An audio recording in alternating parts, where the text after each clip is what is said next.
Yo, ayan no, good morning po sa inyong lahat mga busing no. Gawan ko na lang po ng intro itong dito sa kwano sa bundok no. Dito po tayo ngayon no. Yan, di ba? Para isang content na lang din po no yung pag-usap-usap natin dito no. Maganda din naman kasi no, kaya ko kayo din nadala dito dahil gusto kong ma-relax kayo. Maintindihan niyo yan mamaya sa mga video sa susunod na mga clip, okay? So mga busing, isang content na lang po yung gagawin ko no sa kuan na ito, sa dito sa lugar na ito no. Tapos yung motovlog isang content na lang din yun, papunta dito at papuntang palengke, okay? So mga busing, magandang umaga sa inyong lahat. Mag-ingat po kayo no. Wag magpaka-stress no, iwasan magpaka-stress. Wag kayong manghinayang sa magagasto nyo kung makapunta kayo sa mga ganitong lugar, sa mga magandang lugar na malayo sa inyo no. Para din yan sa inyo no, dahil ang pira makikita natin, okay? So mga busing, kita-kit sa susunod na mga clip natin no, dito sa pag-uusap natin, okay? Good morning sa inyong lahat. Tingnan nyo naman no, no, di ba?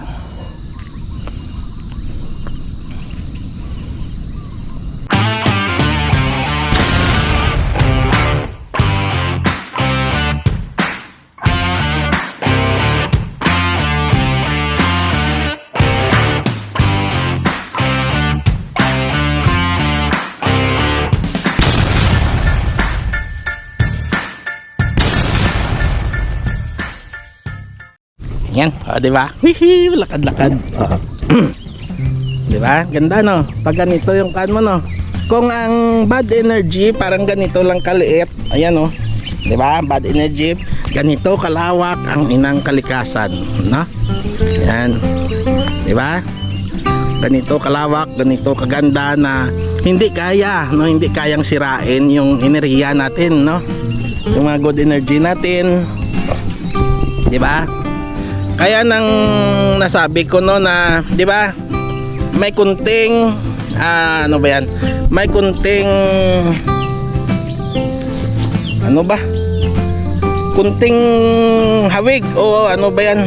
May kaugnayan no? May kunting kaugnayan ang ginagawa kong ito sa karanasan ni Doc Willie Ong, 'di ba? Si Doc Willie Ong na napakalinis na tao no. Halos walang sakya, walang sigarilyo, walang inom, di ba? Pero napasok pa siya ng no, ng malubhang karamdaman. Doc Willie Ong, hopefully na makarecover ka, no? Eh, marami ka pang taong matutulungan, no? Ngayon, anong kaugnayan yan ng ginagawa ko sa kay Doc Willie Ong, no? Si Doc Willie Ong napakalinis na tao, hindi uminom, hindi naninigarilyo, di ba? Pero natamaan pa siya ng sakit, na malubhang sakit, na malubhang karamdaman, no? Dahil sa ano, no? Dahil sa ano? Dahil sa stress, no? Sa pagbabasa niya ng mga bad comments, no? Sa mga basher. Kayong mga basher talaga, no? Wala talaga kayong may dulot na maganda sa social media, no? Kung ganito lang sana gawin nyo.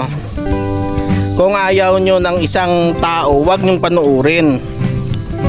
Wag nyong i-play yung mga video, wag nyong panuurin, wag nyong suportahan, yun lang sana, no? Pero kayo, maglabas pa kayo ng napakasamang mga sasabi no, na makakasakit sa damdamin ng mga tao, no? Na hindi naman kayo inano, hindi naman kayo sinasaktan, hindi naman kayo sinasampal, no? Pero kayo, personal na pananampal po yan sa mga taong may mabuting kalooban yan ni Doc, no, ni Doc Willie Ong, no? Kayong mga basher, ewan ko ba, no? Ano ang pumapasok sa isipan nyo? Ano ang kuan sa puso nyo, no? Anong laman ng puso nyo? Puro ba galit? Ganon? O inggit sa mga taong mga may kakayanan na gumawa ng mga ganito, ganyan, no? Kayo, subukan nyo, lahat tayo may kakayanan. Hinihintay lang yan ng katawan nyo na subukan nyo, hindi yung mainggit kayo tapos sisiraan yung mga tao. Ngayon tingnan nyo kay Doc Willie Ong, di ba?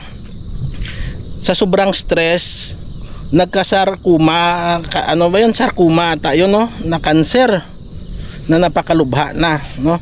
Pero sana ay maka-recover ka, Doc Willie Ong, no? Panalangin ko po, no? Panalangin ng bawat Pilipino ang pagaling nyo po. Ayan.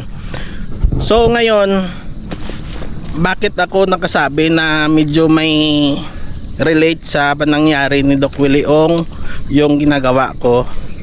Kasi si Doc Willie Ong sa sobrang stress, no? Nagkaganon. Kayo, no? Kayo mga busing, dito ko dinadala, oh. Yan, di ba? Dito ko kayo dinadala. Lahat kayo, no? Dito ko kayo dinadala para maiwasan ang stress, no? Yung pagod sa katawan nyo, kahit nakakuan man lang, nasa video man lang, pero kasama ko kayo dito. Yan, no? Di ba? Kasama ko kayo diyan. O, di ba? Ganyan. Kaya ko kayo dinadala dito dahil alam ko po no, ang stress ay diyan din nagsisimula ang mga depression, no? Depression, yung iba pag hindi na kaya, sobrang stress, sobrang depressed na, may mga di magagandang ginagawa sa buhay nila, okay? So kaya ko kayo dinadala dito para ma-relax kayo. Yan na, sandali po, may moist yung kuan ko lens. Sandali po Yan. 'Di ba? Kaya ko kayo dinadala sa mga ganito, yung ibang hindi makasama sa akin sa oras na ito, no? Yung humahabol lang sa panonood, no? Ito ang dadalhin ko sa inyo, no? Itong mga kagandahang ito yung dinadala ko sa inyo, no? Para mula sa trabaho nyo, no? Pag uwi nyo sa bahay, may mapanood kayong mga nakaka-relax na ito habang nag-uusap-usap tayo, di ba? Yan, oh. Ganyan kaganda po, oh. Di ba? Hindi ba kayo marirelax niyan, mga busing? Inilalayo ko lang kayo sa mga sobrang pagod na ng katawan nyo. Gusto ko ma-relax kayo, maupo kayo, no, sa sala nyo, buksan nyo yung cellphone nyo or sa TV nyo, buksan nyo, no, tapos i-play nyo yung mga bidyong ganito, no. Hindi pag pagod kayo, no, pag sobrang pagod kayo galing sa trabaho o galing sa biyahe, huwag kayo manood ng mga balita, ng mga gano'n na mas nakaka-stress palalo, no. Manood kayo, no, ng mga vlog, kung hindi man sa akin, no, manood kayo ng mga vlog na mas nakakatawa, no, mas nakakatawa na mga panoorin, pero wag yung mga prank na matatawa kayo pero may nasasaktang tao sa mga prank nila, no. Okay lang yan, gaya ng mga kapinpin, sila lang, no. Hindi naman, alam naman nila yung mga gagawin na nila, pero yung mga sakalying, mga nagpa-prank na mga tao na nagbibinta yan, i-prank nila bigla, no. Tayo natatawa, pero yung mga napaprank, dahil sa sikat silang vlogger, hindi makareact yung mga tao na yon, no. Pero kung ako yung i-prank nila, baka masampal ko pa sila, Hindi maganda yan, no. Yung mga tao sa publiko, i-prank mo bigla, hindi maganda yan. Okay lang yung sa mga kapinpin na sila lang mismo sa loob ng compound nila, no, na kina Timbugok, na Nurbin, sila lang, no. Hindi yung ibang tao yung pinaprank. Yun yung mga panoorin nyo, yung sila mga about sa buhay, kina Harabas, no, kina Japper Sniper nagmumura, pero hindi yung pagmumura na lahat masasaktan. May minumura si Japper, pero yung mga nagmumura din, no, o nung mga nakakasakit sa damdamin, yung mga basher, bagayan sa kanila na murahin talaga, no. Tingnan nyo nangyari kay Doc Willie Ong talaga, no. Sakit sa damdamin po. So ngayon mga busing, kayo, ngayon ang sabi ko, pagdating nyo sa bahay, kung pagod kayo, magpahinga kayo, no, huwag nyong ahatin yung katawan nyo. Tandaan nyo, ang kalusugan ay isang natin yan, no, isang ano ba yan, isang mahalaga para sa atin na kapital natin sa katawan natin, dahil pag nagkasakit tayo, wala lahat, no, lahat ng naipon natin lalabas, no, igagasto natin. Ayan, kaya pag-ingatan nyo yung kalusugan nyo, no, pag-ingatan nyo yung sarili nyo, no. Hindi araw-araw kailangan natin magtrabaho para maghanap ng pera. Tandaan nyo, oras na magkasakit kayo sa sobrang paghahanap ng pera na yan, dahil sa sobrang paghanap nyo, na stress kayo, napapagod kayo, yan, diyan nyo malalaman sa uli na ang pira pala ay nakakakuan din sa damdamin, sa katawan natin, sa kalusugan natin kapag sobrang pagod na yung katawan natin. Although marami tayong makikitang pira sa pagpagod natin sa katawan natin, pero yung kalalabasan panggasto lang din natin sa sakit natin, ganon, no? Kaya kayo, bigyan nyo rin ng kuan yung katawan nyo, no? Yung sarili nyo, bigyan nyo din ng pahinga, i-relax nyo, no? Pumunta ko sa mga ganitong lugar, kahit simple lang, di ba? Napakasimpleng lugar, di ba? Walang gasto, wala kong masyadong malaking gasto, pamasahe lang, no? O pang gasolina lang. Nakarating na ko dito, makabili pa ako doon sa palengke mamaya, madala ko pa kayo doon, no? Sa palengke, pang makabili tayo, di ba? Makabili pa ko ng pang-ulam namin. Pasyal ko pa kayo dito. Ako mismo nakapasyal pa dito, na-relax ako, di ba? Nawawala yung pagod sa katawan ko, nawawala yung stress. Yan, oh. O, di ba? Ganyan po. No? Although minsan mapagod ka sa biyahe, pero hindi sa puso mo, hindi sa damdamin mo, kundi mapagod ka lang sa katawan. Exercise, no? Exercise po 'yan. Iba po yung pagod sa sarili, sa isip, sa puso, no? Kaysa sa pagod sa pag-exercise. Yan, exercise pa din ito no? Yung paglakad-lakad, pagbiyahe. Yan, tapos nare-relax yung yung damdamin mo. Tapos kung may mga basher kayo, wag nyo nang basahin, no? I-delete nyo na lang yung kanila or i-pin dyan. I-pin sa comment nyo, tayaan mo lang. Wag nyong intindihin, wag nyong intindihin. Wag nyong intindihin, wag nyong dibdibin. Tuloy lang kayo sa gusto nyong gawin, okay? Wala kayong dapat nalalahanin, wala kayong intindihin sa mga basher, dahil ito tandaan nyo, kung ang basher ito sila 5, yan, no? Halimbawa, no, 5 sila, pero yung nagmamahal sa inyo ganito kalawak, di ba? Ganito kalawak, yan. Ganito kalawak yung nagmamahal sa inyo, di ba? Ngayon pag lumayo tayo, makikita nyo pa ba yung 5 na yan, kung ito yung pinupukusan nyo na, di ba? Pero yung iba kasi, kahit na ganito nakalawak, ito pa rin yung pupukusan, di ba? Mas makita nyo talaga kasi yan yung pinupukusan nyo. Hindi nyo na makikita yung kagandahan dito sa paligid. Di ba?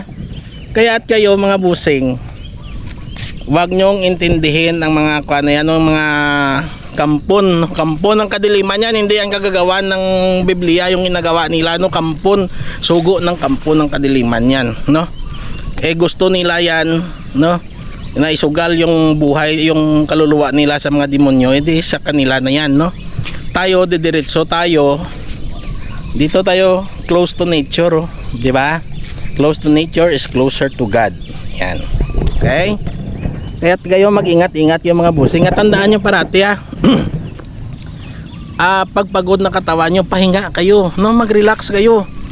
Huwag kayong manghinayang magasto ng pira nyo upang makapunta sa mga gandang lugar para ma-relax kayo.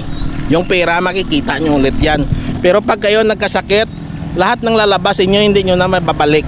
Hindi na kayo makakakita ng pera, kasi wala po yan, no? Hanggang dyan ka na lang. Mananatili kang may sakit, mananatili kang iinom ng gamot, mananatili kang, kung mas malala pa, mananatili kang nakahiga na lang sa kama. Ayan. At ingat-ingat po mga busing. Ingat-ingat na maiwasan yung ospital, maiwasan yung pagiga sa kama na hindi na makakagalaw. Yan, o, sila nanay at tatay, o mga matatanda na, magpapapawis pa, ayan, magre-relax dito, no? I-zoom ko na lang, mga matatanda po yan, sa tricycle, dalawa sila, mag-date si nanay at tatay, yan yung maganda, di ba?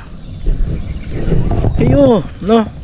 Hindi porket na 8 taon na kayong mag-asawa, hindi porket na 15 anyos na kayong mag-asawa, diyan na lang kayo sa bahay, parang wala na, no?